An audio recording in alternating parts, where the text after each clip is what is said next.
if you've watched any of my other videos where I've been using plastic, you'll know the best way to tell is it's time to taste it.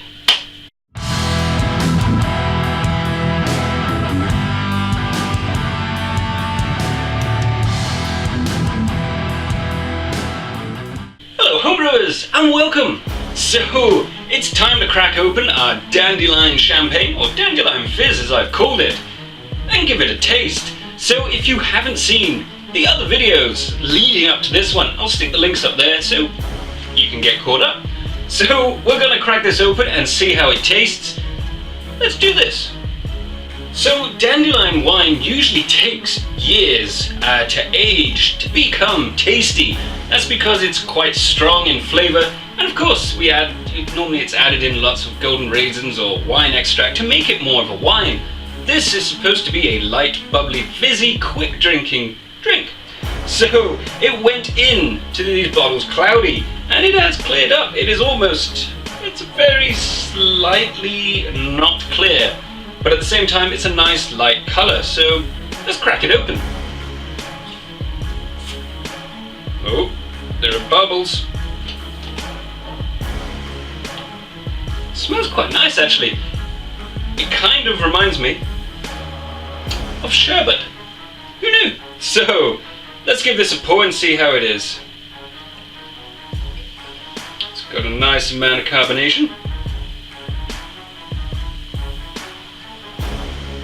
Like a lemonade. It is effervescing. So, right. It does have some sparkle in there. It does remind me of sherbet. Novel. So, let's give this a taste.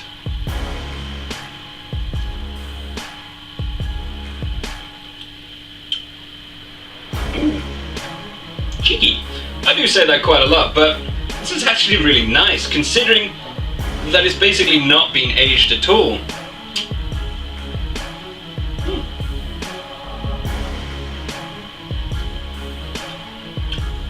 That's nice. So, it has kind of a dandelion taste, which is an indescript floral flavour. But it is nice and light.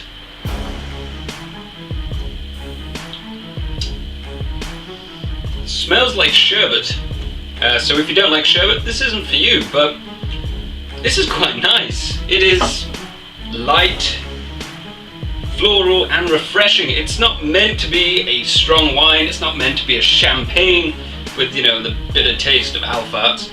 It is, it's very, very nice. The sweetness that we added in, and we added a bit of sweetener, you can't taste that. It just brings out just enough of the flavour. It's really good. I'm gonna drink some more of this and I'll be right back. So I've taken a bit of time to sample this. There was another bottle, it is now gone.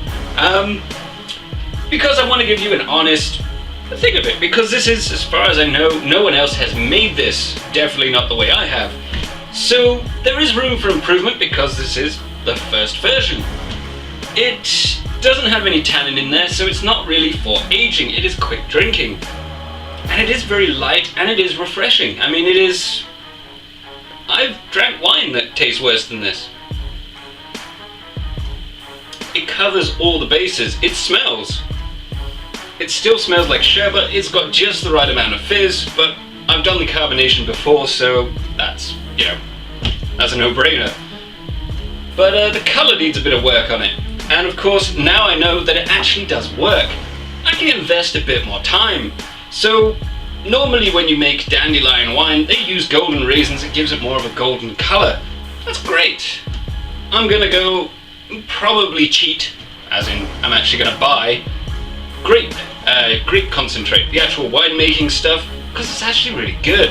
And I'm actually going to go heavier on the dandelions, because, well, you've added in grape, you might as well try and balance out the flavours. It's like with any recipe. When you're cooking, you add too much of something and not enough of something else, it doesn't taste right. You've got to balance it out. But this is good. Exactly as it was supposed to be. It has a floral, dandelion taste, no off flavors, it's got a sparkle, and it's unoffensive. That is the main problem that I've found with Dandelion wine, is it can be a bit overpowering. I've made some in the past following other recipes, and it tastes like rocket fuel. This does not. Funny that. Good stuff though. So to sum up, if you like something that's nice and light, not offensive, goes well for a barbecue, whatever your situation really, it's nice, it's light, it's fizzy, it doesn't taste like alcohol, it's another one of those creeps up on you. It is very easy to drink, it tastes refreshing as well. It's like drinking a nice glass of ice cold water, except it's alcoholic, sparkly, and got a floral flavour with a sherbet smell, which I wasn't expecting, but who knows. Then this is for you.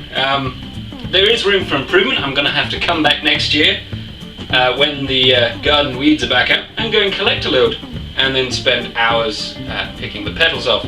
But this is actually really good. I want to see what you guys come up with, and of course, what do you think?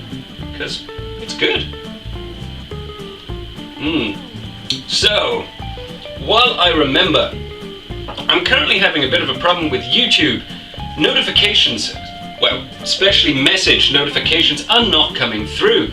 I get a notification, it says you have one new notification, but it doesn't tell me where it is, especially if you're replying to a reply already on there. So until YouTube fixes the problem, because I've contacted them every week for the last 5 weeks, they still haven't done it, would you be so kind as to write a new reply each time, a new message? At least that way then it comes up on my comments, but it doesn't come up on my notifications, and I have over 150 videos, so if I haven't replied to your message, I'm not being rude, I just can't find it. So yeah, thought I'd mention that, because it's getting ridiculous now. So yeah, apart from that, hope you enjoyed the video. Don't forget to check out some of the other ones. Of course, subscribe if you feel like it. And carry on homebrewing, guys, because this is really good. See you later.